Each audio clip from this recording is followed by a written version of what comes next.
Demi melunasi utang miliaran dan mengobati istrinya, tukang ojek Mas Parjo nekat menempuh jalan pesugihan Gunung Kemukus. Setelah menjalani ritual terlarang dan kaya mendadak, ia justru dihantui teror gaib dan kehilangan kedamaian. Akankah Mas Parjo berhasil terlepas dari pesugihan ini atau akan berakhir naas?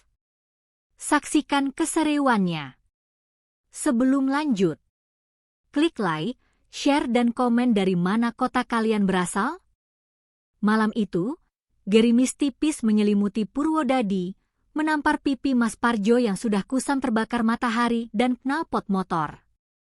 Di sudut warung kopi Butinah yang remang, ia menyesap kopi pahitnya. Motor Supra tuanya, satu-satunya andalan hidup, terparkir setia di samping meja, menemaninya menatap genangan air di jalanan.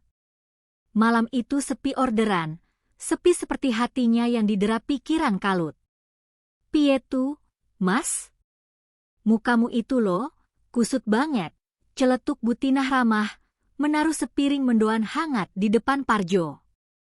Aroma gurihnya sedikit mengusik perutnya yang keroncongan, tapi selera makannya sudah lama mati. Parjo hanya tersenyum kecut. Bagaimana tidak kusut? Istrinya, Lastri, terbaring lemah di rumah, terus-menerus batuk kering yang terdengar semakin parah setiap malam. Kata dokter puskesmas, Lastri harus operasi. Biayanya?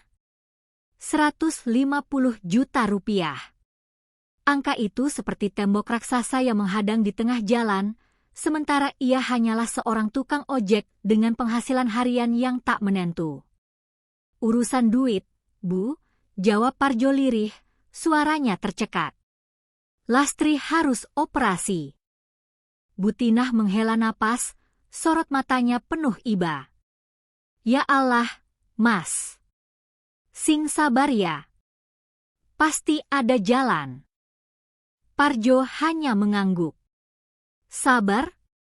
Ia sudah mencoba. Sudah bertahun-tahun ia sabar dengan hidup pas-pasan ini. Pinjam ke tetangga, ke teman sesama tukang ojek, bahkan sempat nekat ke bank plecit yang bunganya mencekik. Tapi hutang-hutang kecil dari pengobatan Lastri sebelumnya saja sudah membuatnya sesak napas. Belum lagi, ada cambuk lain yang lebih mengerikan. "Mas Parjo," suara Jeng Sari terdengar di telinganya, dingin dan menusuk, seolah wanita itu sedang berdiri tepat di belakangnya. "Tolonglah, aku butuh uang itu. Hutang ibumu dulu 500 juta rupiah, aku juga lagi butuh buat modal usaha lagi. Kalau nggak bisa bayar, aku bisa lapor polisi, Mas." Kalimat itu adalah lagu hantu yang menghantuinya siang dan malam. Hutang ibunya yang dulu, entah kenapa bisa membengkak sampai 1,5 miliar. Parjo tak habis pikir. Bagaimana bisa seorang tukang ojek melunasi 500 juta ditambah 150 juta untuk operasi? Ia merasa seperti terjebak di antara dua palu godam raksasa yang siap menghantamnya sampai remuk. Di tengah keputusasaan yang merangkak, bisikan-bisikan aneh mulai muncul di kepalanya. Bisikan tentang jalan pintas. Tentang tempat yang konon bisa mengabulkan semua harapan, asal ada tumbalnya. Gunung Kemukus. Nama itu berulang kali melintas, sebuah mitos yang selama ini ia tepis mentah-mentah sebagai tahayul orang putus asa.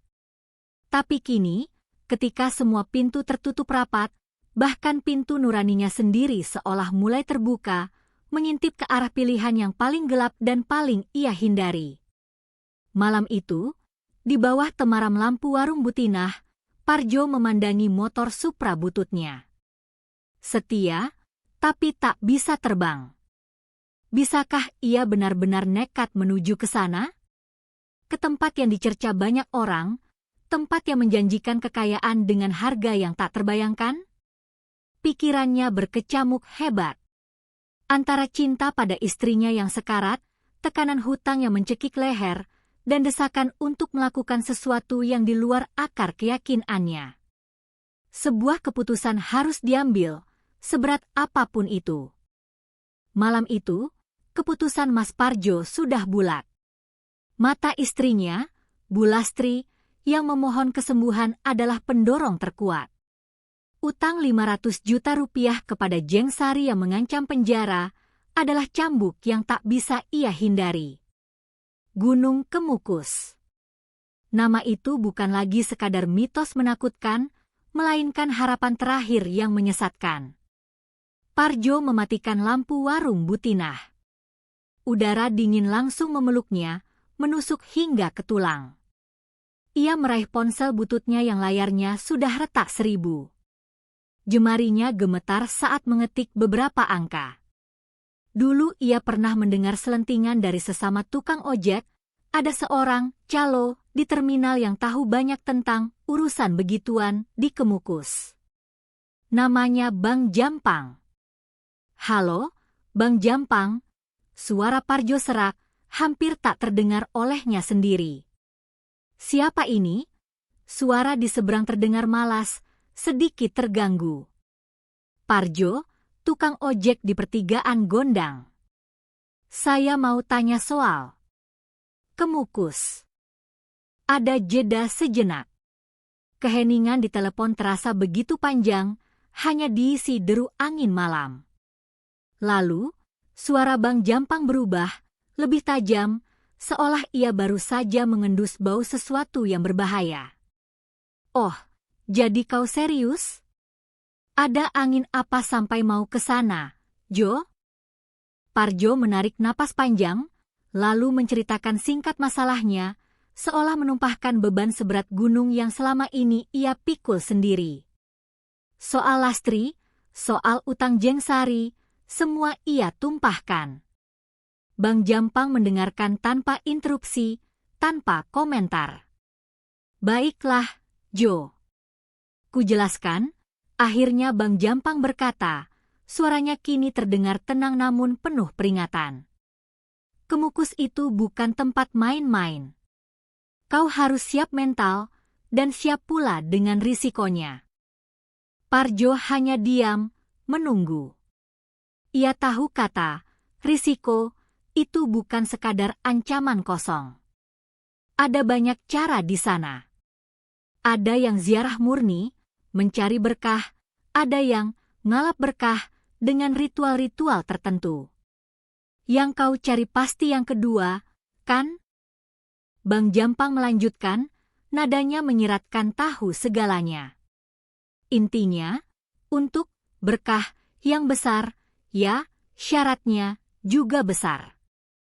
Kau paham maksudku? Parjo meneguk ludah pahit. Ia paham.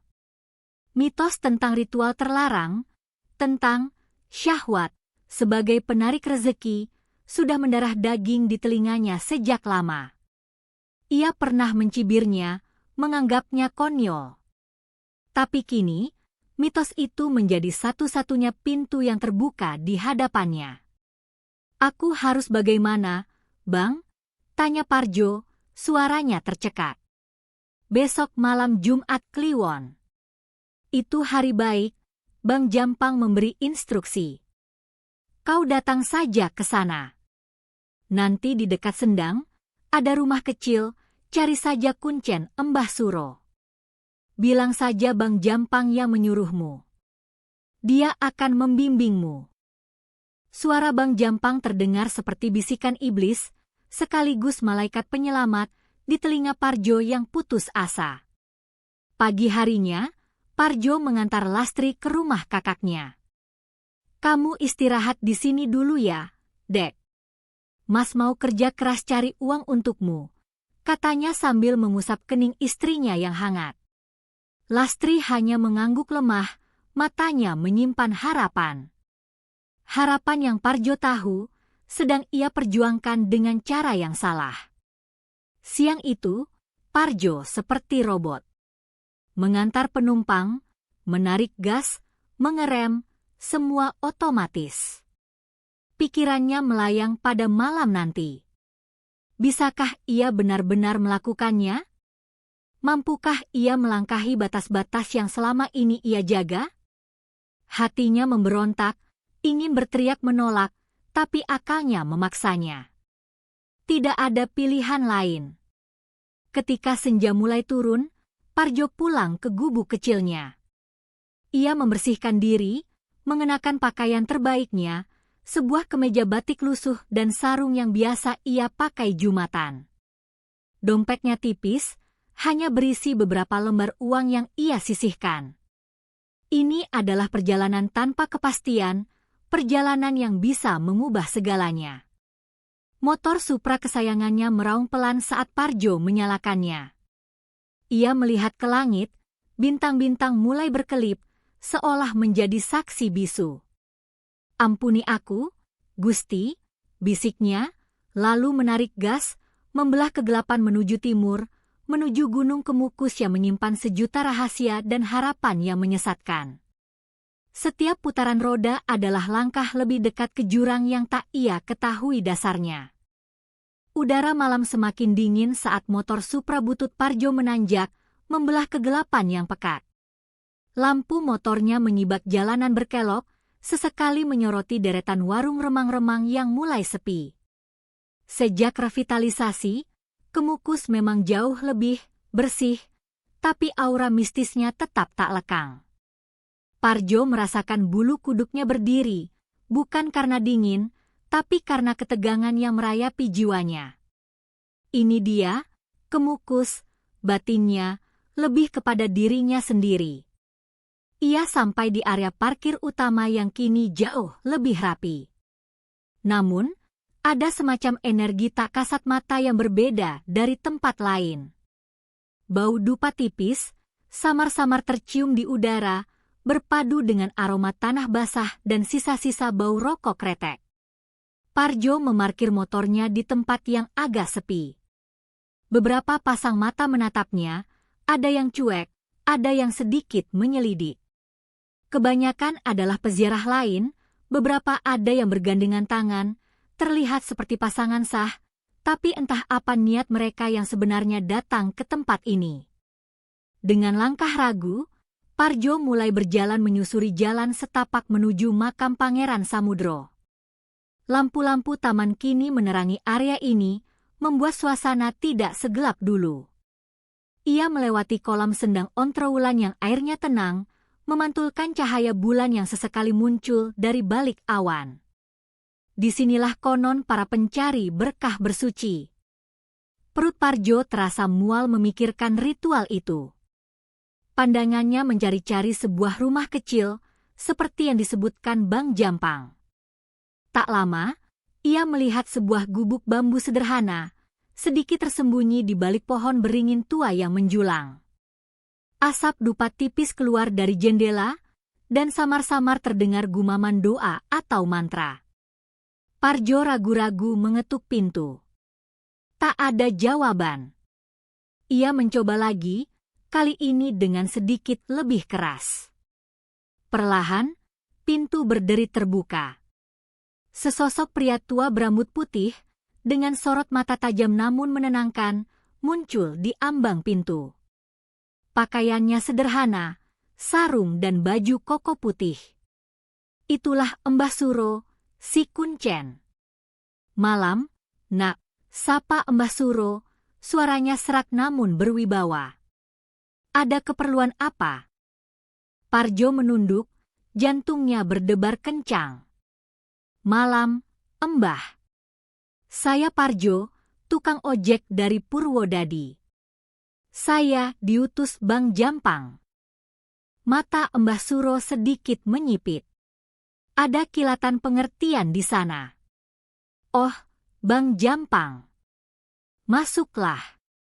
Parjo melangkah masuk ke dalam gubuk yang remang.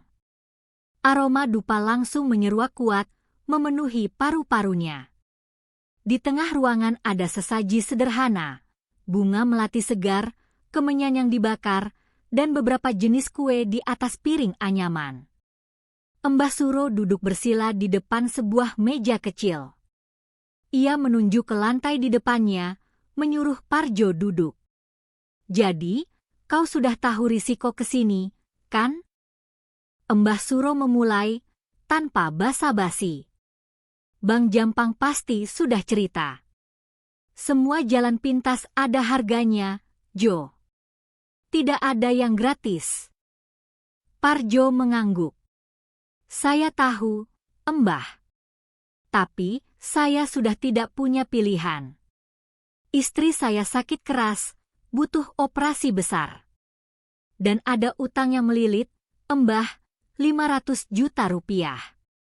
Kalau tidak segera lunas, saya bisa dipenjara. Suaranya tercekat di tenggorokan, matanya berkaca-kaca menahan perih.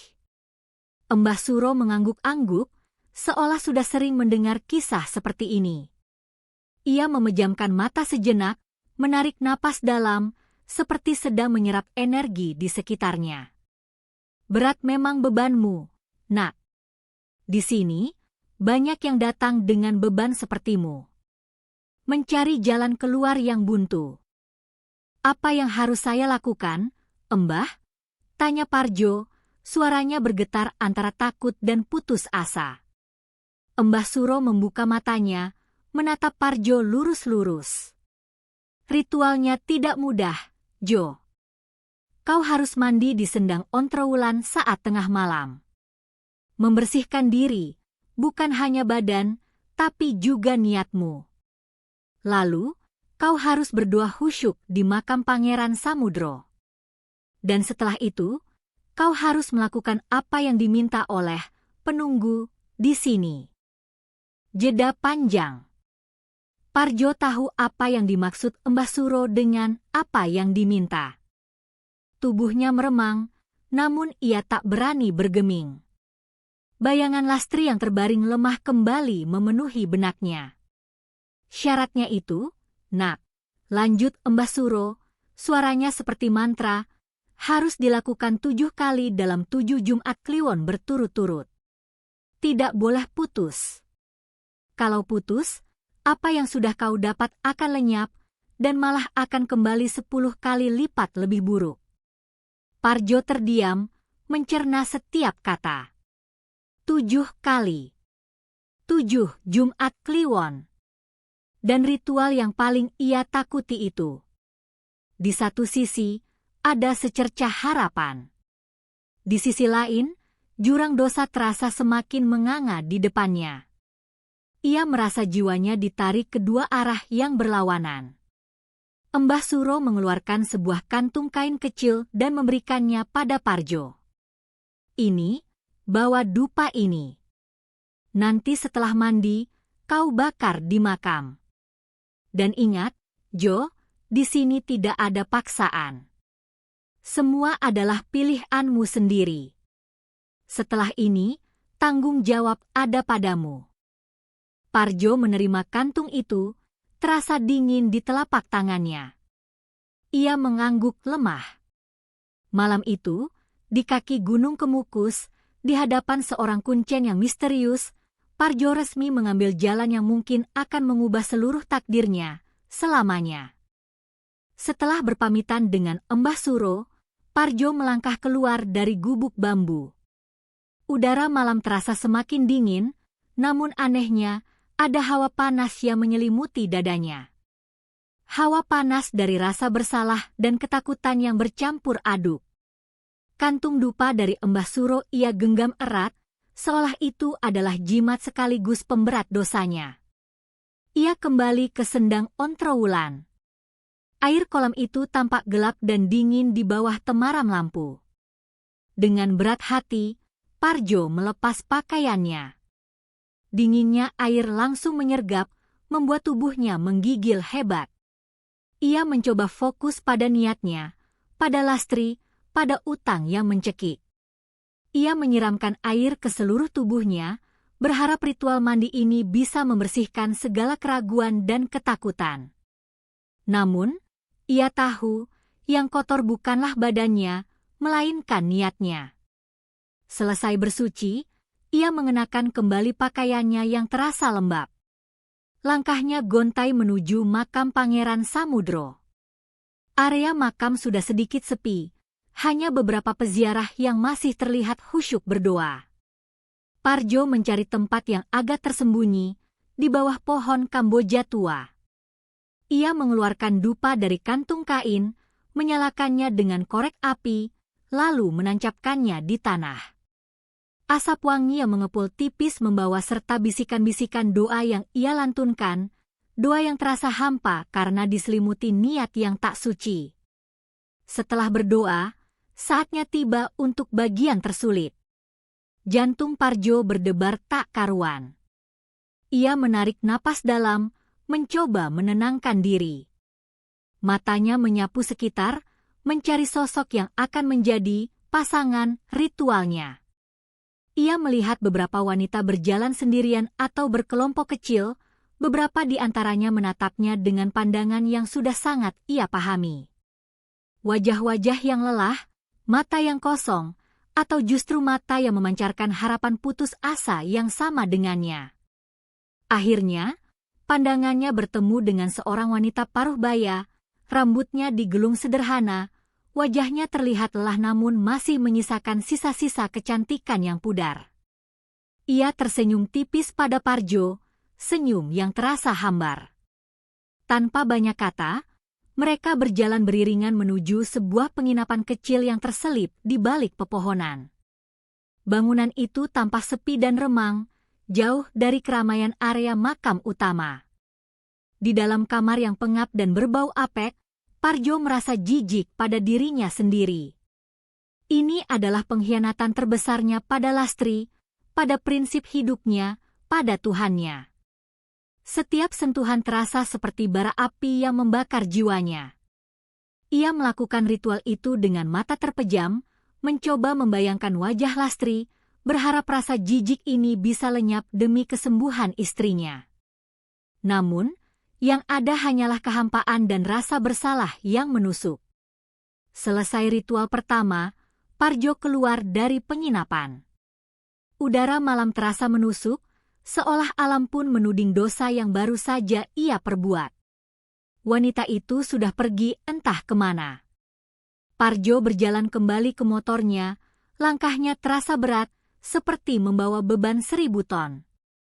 Kepalanya pusing, bukan karena lelah, tapi karena konflik batin yang merusak. Ia menyalakan motor Supra bututnya, suaranya meraung memecah kesunyian malam. Sepanjang perjalanan pulang, bayangan wajah Lastri dan janji-janji kemakmuran saling bertabrakan di benaknya. Ia pulang dengan perasaan campur aduk, jijik, bersalah, tapi juga secercah harapan palsu yang ia paksakan untuk tetap menyala. Ia sudah melangkah terlalu jauh, dan tak ada jalan untuk kembali. 7 kali lagi, pikirnya. 7 kali lagi dan semua penderitaan ini akan berakhir. 1 minggu berlalu sejak malam kelam di Kemukus. Seminggu itu, Parjo hidup dalam bayang-bayang rasa bersalah, namun juga secercah aneh yang belum pernah ia rasakan sebelumnya. Hari-hari biasanya berlalu dengan mencari penumpang di pangkalan, menawar harga, dan menunggu dengan sabar. Tapi kali ini, ada yang berbeda. Orderan mulai datang bertubi-tubi. Anehnya, bukan hanya penumpang biasa. Seringkali, saat Parjo sedang santai, teleponnya berdering.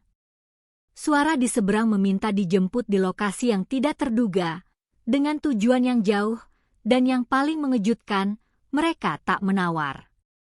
Bahkan sering memberi lebih. Pernah, ada seorang ibu-ibu paruh baya yang lupa dompetnya dan hanya memberikan Parjo sebuah cincin emas sebagai ganti ongkos. Cincin itu, setelah dicek ke toko emas, bernilai puluhan juta. Parjo kaget, tangannya gemetar memegang uang hasil penjualan cincin itu. Dia bisa membayar cicilan kecil utang pada Jeng Sari, membeli obat-obatan terbaik untuk Lastri, dan bahkan membeli beras yang lebih bagus. Lastri terlihat lebih segar, batuknya sedikit mereda, dan wajahnya mulai kembali merona. Senyum Lastri adalah satu-satunya pelipur lara bagi hati Parjo yang bergejolak. "Mas, kok rezekinya lancar banget sekarang?" tanya Lastri suatu pagi, matanya penuh binar harapan. Parjo hanya tersenyum tipis, menutupi rahasia kelamnya. Alhamdulillah, Dek. Rezeki anak soleh. Mas lagi semangat kerja keras buat kamu. Setiap keping uang yang ia terima, setiap senyum Lastri yang melihatnya semakin mampu, adalah godaan yang luar biasa.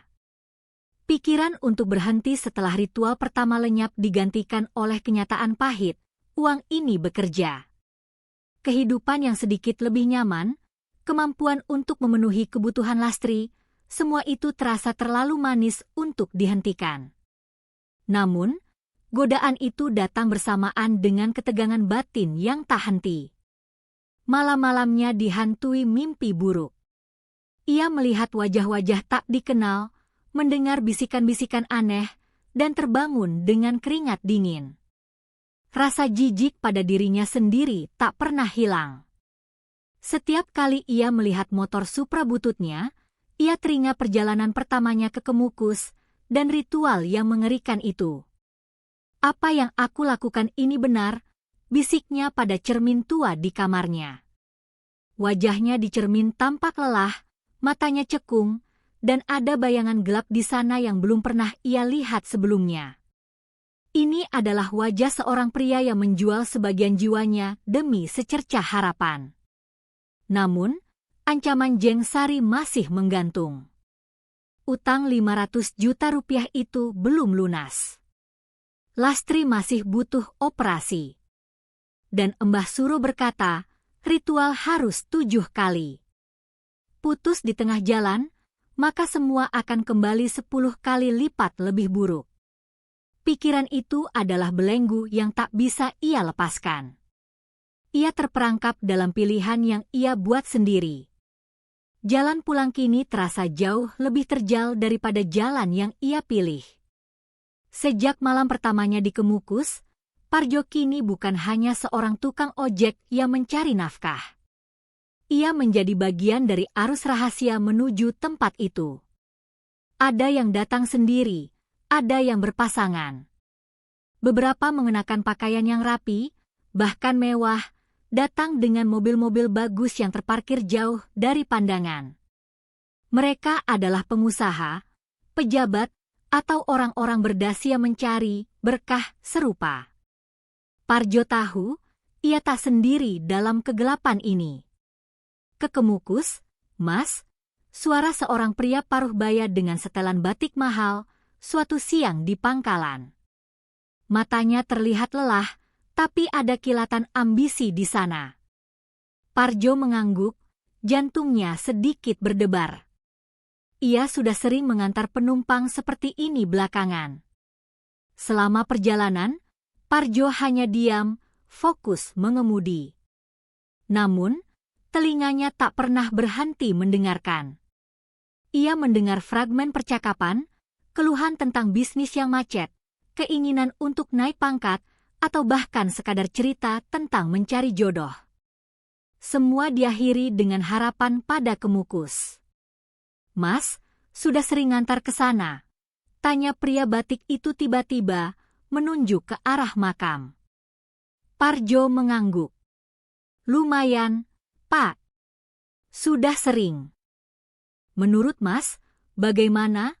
Pria itu bertanya lagi, suaranya lebih rendah. Ampuh. Parjo hanya tersenyum samar di balik helmnya. Tergantung niat, Pak. Dan keyakinan masing-masing. Ia tak berani memberitahu lebih, apalagi mengakui bahwa ia pun sedang menjalani ritual yang sama. Ada pengalaman aneh yang mulai Parjo alami saat mengantar penumpang-penumpang Kemukus. Suatu kali, ia mengantar seorang ibu-ibu yang sepanjang jalan terus menggumamkan mantra. Tiba-tiba, motornya terasa berat sekali, seperti ada yang duduk di jok belakang, padahal tidak ada. Bau kembang melati yang sangat menyengat tiba-tiba tercium, lalu hilang begitu saja. Parjo sempat merinding, tapi ia memaksakan diri untuk terus mengemudi. Lain waktu, ia mengantar seorang pemuda yang terlihat sangat ketakutan. Sepanjang jalan, pemuda itu terus menoleh ke belakang, seperti merasa ada yang mengikuti. Begitu sampai di area parkir Kemukus, pemuda itu langsung turun, gemetar, dan menyerahkan uang dengan tangan bergetar, lalu berlari tanpa menoleh lagi. Parjo hanya bisa menggeleng. Ia tahu, di tempat ini, batas antara realitas dan hal gaib menjadi sangat tipis. Sebagai tukang ojek Kemukus, Parjo menjadi saksi bisu berbagai raut wajah, putus asa, gembira sesaat, atau malah kosong tak berekspresi setelah menyelesaikan ritual. Ia melihat mereka datang membawa harapan, dan pergi dengan entah apa. Ada yang kembali dengan wajah ceria, seolah-olah beban mereka telah terangkat. Ada pula yang terlihat lebih murung, seperti baru saja kehilangan sesuatu yang berharga. Setiap malam Jumat Kliwon, Parjo kembali ke gubuk Embah Suro, lalu ke Sendang, dan akhirnya ke makam. Ritualnya terasa semakin hampa, namun ia tak bisa berhenti. Ia tahu, ia adalah bagian dari roda besar yang berputar di Kemukus, mengantar orang-orang yang mencari jalan pintas, sekaligus menjadi salah satu dari mereka. Uang di sakunya semakin tebal, Lastri semakin pulih, tapi jiwanya terasa semakin kurus. Parjo sudah menjalani 5 kali ritual di Kemukus. 2 Jumat Kliwon lagi, dan semua akan selesai. Uang di rekeningnya sudah cukup untuk operasi Lastri dan melunasi utang pada Jeng Sari. Sebuah rumah kecil sederhana sudah ia impikan. Namun, bukannya lega, Parjo justru merasa semakin tercekik. Jiwanya terasa kering, hampa, seperti ditarik paksa dari tubuhnya. Malam-malamnya diisi mimpi buruk yang semakin nyata. Ia melihat bayangan-bayangan hitam menari di sudut ruangan, mendengar bisikan-bisikan tanpa wujud yang memanggil namanya, atau melihat wajah-wajah orang yang ia temui di Kemukus muncul dalam tidurnya dengan senyum mengerikan. Terkadang ia terbangun dengan sesak napas, jantung berdebar tak karuan, dan tubuhnya basah oleh keringat dingin. Tubuhnya mulai merespons. Ia sering merasa mual, nafsu makannya hilang, dan mudah sekali marah. Lastri mulai menyadari perubahan pada diri Parjo. Raut wajah suaminya yang dulu hangat dan sederhana kini sering terlihat dingin, matanya cekung, dan senyumnya jarang sekali. "Mas, kamu kenapa? Kok sering melamun sekarang?" tanya Lastri suatu sore saat Parjo baru pulang dari mengantar penumpang. "Kayaknya Mas capek banget." Parjo hanya menggeleng. "Nggak apa-apa, Dek. Cuma kecapean saja." Ia tak sanggup menatap mata istrinya yang jernih. Bagaimana ia bisa menjelaskan dosa-dosa yang ia lakukan demi kesembuhan Lastri? Rahasia itu menjadi beban yang lebih berat dari utang dan ancaman penjara. Puncaknya terjadi pada suatu siang. Saat Parjo sedang beristirahat di pangkalan, sebuah mobil mewah berwarna hitam berhenti di depannya. Jendela terbuka perlahan, menampakkan wajah Jeng Sari yang menatapnya tajam dari balik kacamata hitam. Di sampingnya, duduk seorang pria bertubuh kekar. "Mas Parjo," suara Jeng Sari terdengar dingin, menusuk. "Sudah lama tidak kelihatan di toko. Apa kabar utang saya?" Jantung Parjo mencelos. Ia tahu, ini bukan kunjungan ramah. "Sudah ada sebagian, Jeng. Minggu ini saya akan bayar lagi." Jeng Sari menyeringai sinis. "Sebagian? Mas, saya tidak punya banyak waktu. Saya butuh semua. Kamu pikir saya tidak tahu apa yang kamu lakukan di Kemukus itu?" Mata Parjo membelalak. Darah seolah berhenti mengalir di nadinya. Bagaimana Jeng Sari tahu? "Jangan kaget begitu, Mas," lanjut Jeng Sari, suaranya sedikit lebih keras. "Dunia ini sempit. Saya kasih waktu sampai Jumat Kliwon depan. Kalau utang belum lunas, Saya akan laporkan kamu ke polisi atas penipuan. Dan bukan cuma itu, saya juga akan pastikan Lastri tahu apa yang suaminya lakukan di sana demi uang. Ancaman terakhir itu seperti sambaran petir. Parjo terpaku. Ia tak peduli jika harus masuk penjara, tapi Lastri tidak boleh tahu. Wajah pucat Lastri, senyumnya yang perlahan kembali, semua itu bisa hancur berantakan. Jengsari mencondongkan tubuhnya. Pikirkan baik-baik, Mas. Tinggal 2 minggu lagi, kan? Mobil Jengsari melaju, meninggalkan Parjo berdiri mematung di tengah pangkalan, dengan telapak tangan berkeringat dan tenggorokan tercekat. Ancaman itu, ditambah dengan bisikan-bisikan gaib yang semakin sering ia dengar, mendorongnya ke batas. Malam harinya, Parjo kembali menemui Mbah Suro di Kemukus, jauh sebelum Jumat Kliwon tiba. Wajahnya terlihat sangat lelah, bahkan Mbah Suro pun menyadarinya. Ada apa, Nak? Wajahmu tegang sekali, tanya Mbah Suro sambil menatap Parjo lekat. Parjo menceritakan ancaman Jengsari, juga mimpi buruk dan gangguan yang ia alami. Mbah, saya tidak sanggup lagi. Saya merasa seperti mau gila. Apakah ini tumbalnya? Mbah Suro menghela napas panjang. Jo, sudah kubilang. Semua ada harganya. Kekayaan yang kau dapat dari jalan ini tidak datang sendirian. Hati yang tidak tulus, pikiran yang penuh ketakutan, akan menarik hal-hal yang tidak baik. Ini bukan tumbal akhir, Nak, ini hanya peringatan. Peringatan apa, Mbah? Bahwa jika kau tidak benar-benar siap menanggung konsekuensinya, lebih baik kau berhenti. Tapi ingat, kalau kau berhenti sekarang, semua yang sudah kau dapat akan lenyap, dan semua masalahmu akan kembali berlipat ganda. Utangmu akan semakin besar, dan istrimu mungkin. Mbah Suro tidak melanjutkan kalimatnya, tapi Parjo sudah paham. Parjo menunduk, meremas tangannya. Ia terperangkap. 2 Jumat Kliwon lagi. Hanya 2 kali lagi. Lastri. Utang. Ia harus menyelesaikannya, apapun risikonya. 2 Jumat Kliwon berikutnya adalah neraka bagi Parjo. Ia menjalani ritualnya seperti robot, tubuhnya ada di sana, tapi jiwanya sudah mati rasa. Setiap sentuhan terasa hambar, setiap gumaman doa keluar tanpa makna. Ia hanya ingin semua ini cepat berakhir. Ancaman Jengsari dan bisikan-bisikan mengerikan di kepalanya menjadi cambuk yang tak henti memecut. Akhirnya, malam ke-7 itu tiba. Setelah mandi di Sendang Ontrowulan dan berdoa di makam Pangeran Samudro, Parjo kembali mengulang ritual yang sama untuk terakhir kalinya. Kali ini, ia tak merasakan apa-apa lagi. Hampa. Kosong.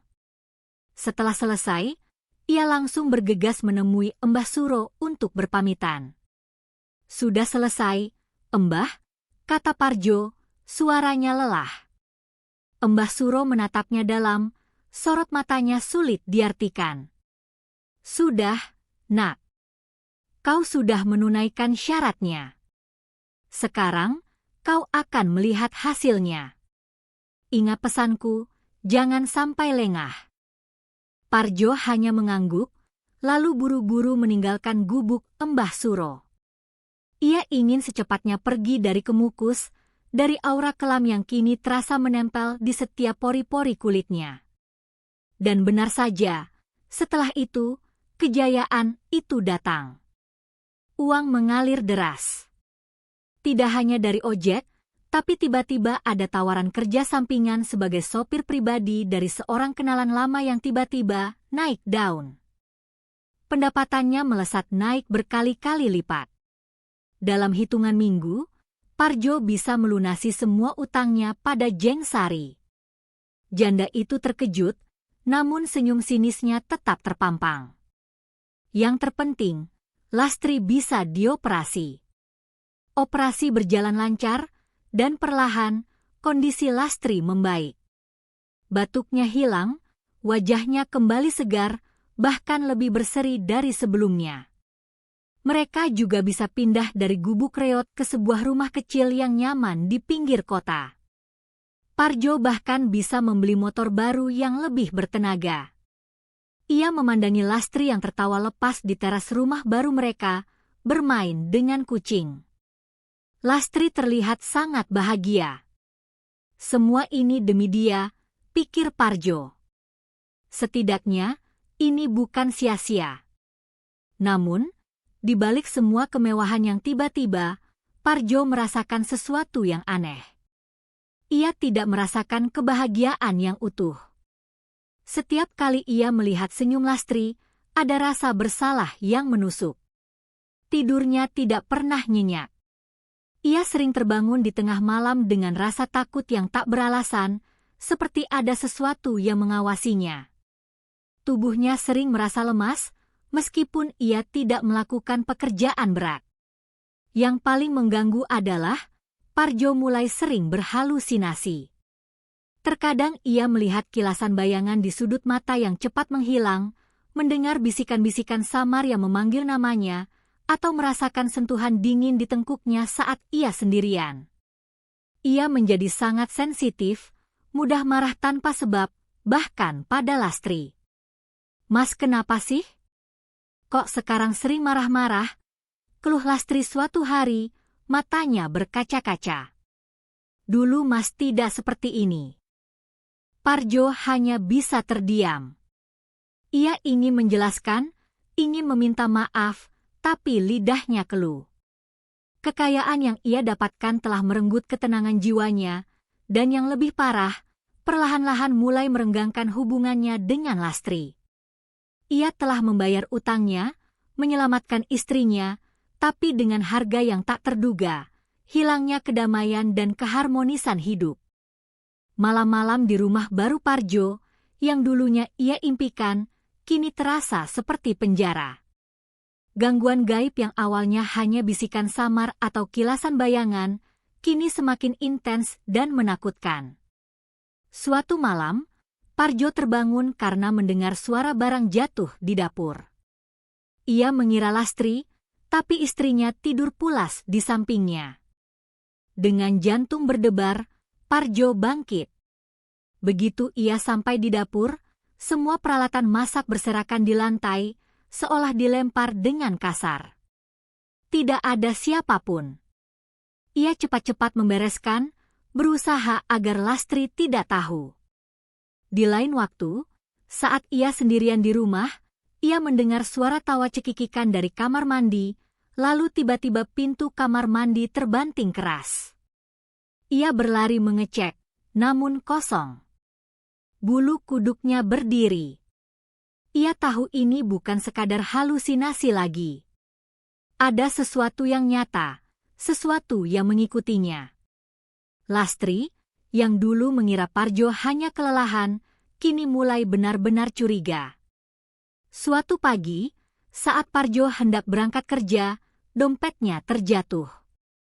Sebuah benda kecil tergulir keluar, sehelai kain hitam yang diikat dengan benang merah, dan beberapa butir beras hitam yang kering. Benda itu mengeluarkan bau wangi yang aneh, mirip seperti bau dupa yang sering tercium di kemukus. Lastri mengambilnya. "Mas, ini apa?" tanyanya, suaranya bergetar. Matanya menatap Parjo dengan campuran ketakutan dan pertanyaan. Parjo terpaku. Wajahnya memucat. Ia tak sempat menyembunyikannya. Itu cuma jimat, Dek. Biar aman di jalan, dalihnya terbata-bata. Tapi Lastri tidak bodoh. Ia pernah mendengar cerita-cerita dari tetangga tentang perubahan drastis pada orang-orang yang mendadak kaya. Ia melihat perubahan suaminya, dan kini bukti ini. "Mas, apa ini ada hubungannya dengan kemukus?" Dengan pesugihan itu, Suara Lastri nyaris tak terdengar, air mata sudah menggenang di pelupuk matanya. Parjo tak bisa berkata-kata. Ia hanya bisa menunduk, mengakui semuanya tanpa harus bersuara. Lastri menjatuhkan kain itu seolah benda itu membakar tangannya. Ia menangis tersedu-sedu. "Kenapa, Mas? Kenapa harus seperti ini? Aku tidak butuh uang sebanyak ini kalau harus menukar jiwamu." Konfrontasi itu menghancurkan hati Parjo. Lastri yang ia perjuangkan dengan jalan sesat, kini terpukul oleh kebodohannya. Keterasingan Parjo semakin menjadi. Ia tak berani cerita pada siapapun, takut dihakimi, takut dicemooh. Kekayaan yang ia dapat rasa seperti rantai yang mengikatnya, membuatnya terisolasi dari dunia, dari orang yang paling ia cintai. Tidurnya selalu diserang teror, dan setiap siang ia didera paranoia. Ia merindukan gubuk lamanya, motor Supra bututnya, dan ketenangan jiwa yang dulu ia miliki, meski hidup dalam kesederhanaan. Ia telah melunasi utang dunia, tapi kini ia menanggung utang jiwa yang jauh lebih berat. Melihat tangisan Lastri yang pilu, hati Parjo hancur berkeping-keping. Ia akhirnya tahu, uang sebanyak apapun tidak akan pernah bisa membeli kebahagiaan Lastri jika itu berarti mengorbankan kedamaian jiwa mereka. Rumah yang dulu ia impikan terasa pengap, bagaikan peti mati yang perlahan mengurungnya. Teror gaib semakin menjadi, bisikan-bisikan itu kini seolah berteriak di telinganya, bayangan-bayangan muncul di setiap sudut ruangan. "Maafkan aku, Dek," bisik Parjo, suaranya parau, air mata akhirnya tumpah membasahi pipinya yang kotor. Aku tidak tahu harus bagaimana lagi saat itu.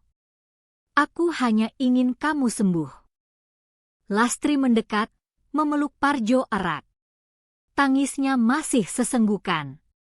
"Aku tahu, Mas. Aku tahu. Tapi bukan dengan cara ini. Kita harus mengakhirinya, Mas.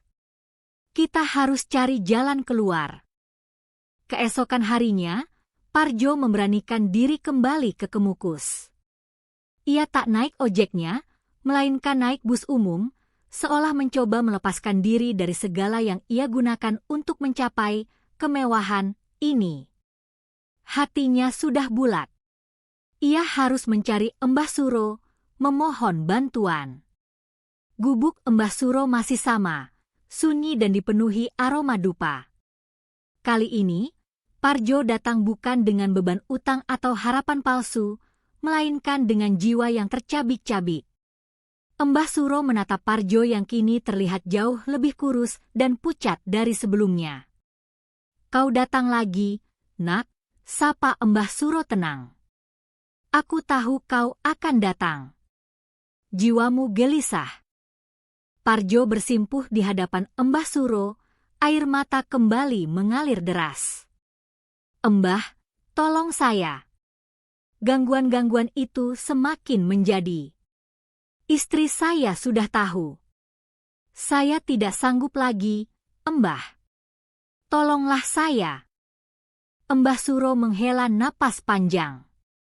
"Sudah kuduga." Tumbal itu, Jo, tidak selalu berupa kematian fisik. Kadang, ia mengambil ketenangan jiwamu, kebahagiaanmu, bahkan orang-orang terdekatmu. Ini adalah harga dari jalan pintas yang kau pilih. Lalu, apa yang harus saya lakukan, Mbah? Parjo memohon, matanya menatap Mbah Suro penuh harap. "Saya sudah tidak ingin semua ini. Saya ingin kehidupan saya yang dulu, Mbah. Meskipun miskin, tapi tenang."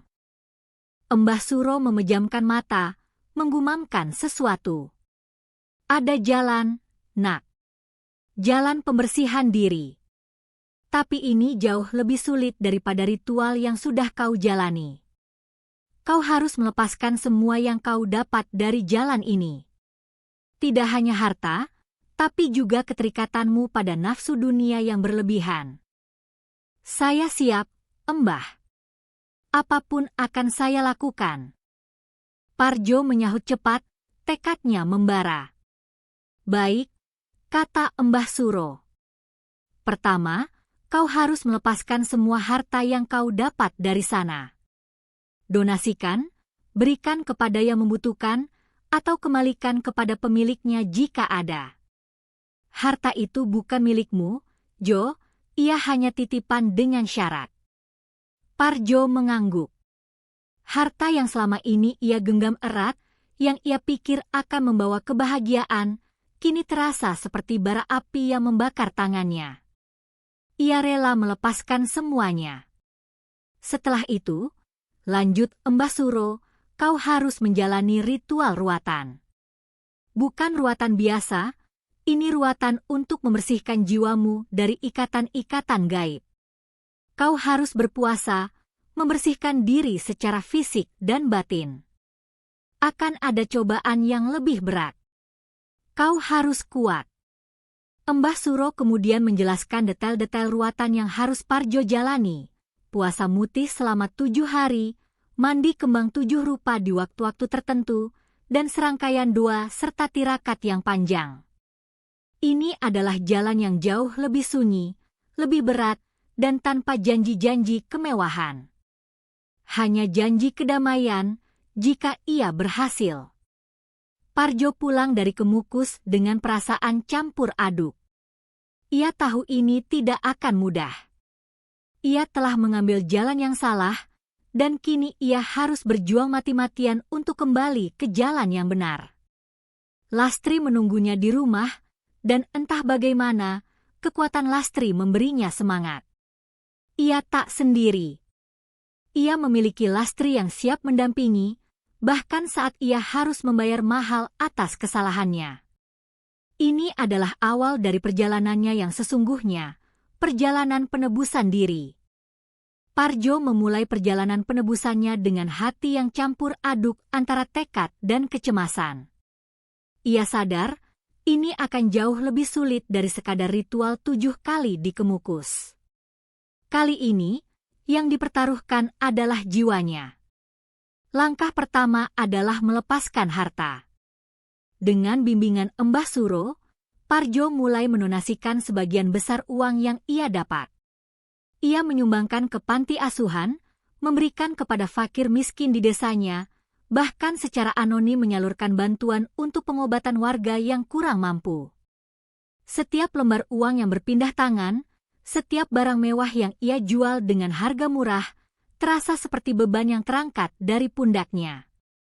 Rasanya sakit, karena ia telah bersusah payah mendapatkannya, tapi lebih sakit lagi jika terus memegangnya. Lastri, dengan kekuatan hati yang luar biasa, mendampingi Parjo. Ia tahu ini akan sulit, tapi ia melihat suaminya berjuang untuk kembali ke jalan yang benar, dan itu sudah cukup baginya. Lastri membantu Parjo menjual perhiasan dan barang-barang berharga yang sempat ia beli.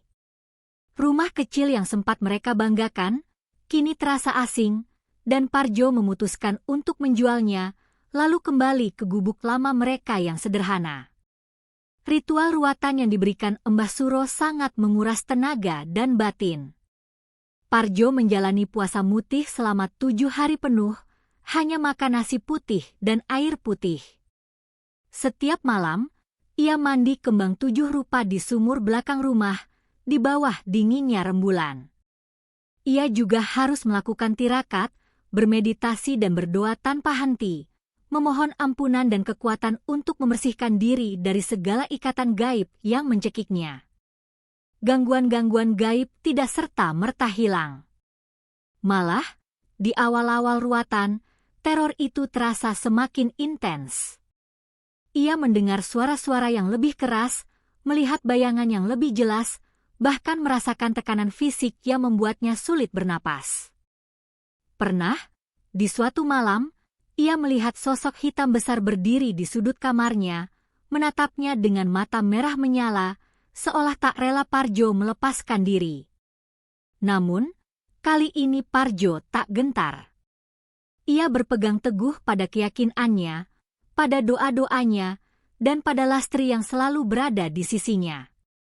"Kamu kuat, Mas. Kita hadapi ini bersama," bisik Lastri saat Parjo terbangun dari mimpi buruk dengan tubuh menggigil. Pelukan Lastri adalah kekuatan terbesar Parjo. Perlahan, gangguan-gangguan itu mulai mereda. Bisikan-bisikan menghilang, bayangan-bayangan memudar. Rasa paranoia yang selama ini menghantuinya mulai luntur. Parjo mulai bisa tidur lebih nyenyak. Ia merasa ringan, seolah beban bertonton yang menindih jiwanya telah terangkat. Ia kembali pada dirinya yang dulu. Parjo, tukang ojek yang sederhana, bukan lagi Parjo yang diperbudak nafsu dan tipu daya. Setelah semua harta dilepaskan dan ritual ruatan diselesaikan, Parjo kembali ke jalanan dengan motor Supra bututnya yang lama. Motor baru yang sempat ia banggakan telah dijual, uangnya disumbangkan untuk pembangunan musala. Lastri juga kembali ke aktivitasnya, berjualan kue di pasar dengan senyum yang tulus. Mereka kini hidup sederhana di gubuk lama mereka, namun ada cahaya baru di mata mereka. Kehidupan Parjo sebagai tukang ojek kembali normal. Pendapatannya tak sebesar dulu, tapi cukup untuk makan sehari-hari dan menabung sedikit demi sedikit. Terkadang, ia masih mendapat orderan mengantar penumpang ke Kemukus. Ia mengantar mereka dengan senyum ramah, namun pandangannya kini berbeda. Ia melihat para peziarah itu dengan tatapan iba, seolah berkata, "Jangan sampai kau mengambil jalan yang salah sepertiku." Ia tidak lagi merasakan gangguan gaib. Rumahnya tenang, tidurnya nyenyak. Hubungannya dengan Lastri kembali pulih, bahkan lebih kuat dari sebelumnya. Lastri tidak pernah lagi membahas masa lalu Parjo. Ia tahu suaminya sudah berjuang, dan itu yang terpenting. Mereka belajar bahwa kebahagiaan sejati tidak diukur dari tumpukan uang atau kemewahan, melainkan dari ketenangan jiwa dan keharmonisan keluarga. Suatu sore, saat senja mulai turun, Parjo dan Lastri duduk di teras gubuk mereka. Lastri sedang menjahit, dan Parjo membaca koran bekas.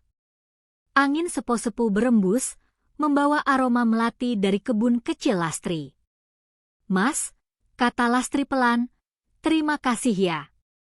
Kamu sudah berjuang keras." Parjo menoleh, tersenyum tulus. Itu adalah senyum yang lama hilang, senyum yang lepas dari beban. "Terima kasih juga, Dek. Kamu sudah mau maafkan Mas. Dan kamu yang paling kuat selama ini." Parjo memeluk Lastri erat. Ia kini tahu, ia adalah pria yang paling beruntung. Ia pernah tersesat dalam kegelapan, namun berhasil menemukan jalan kembali, bukan karena kekuatan uang, melainkan karena kekuatan cinta dan pertobatan. Gunung Kemukus masih berdiri di sana, mitosnya akan terus hidup. Namun, bagi Parjo, itu kini adalah pengingat abadi akan sebuah pelajaran berharga, bahwa kedamaian sejati tak bisa dibeli dengan harga berapapun, kecuali dengan hati yang bersih dan jiwa yang ikhlas.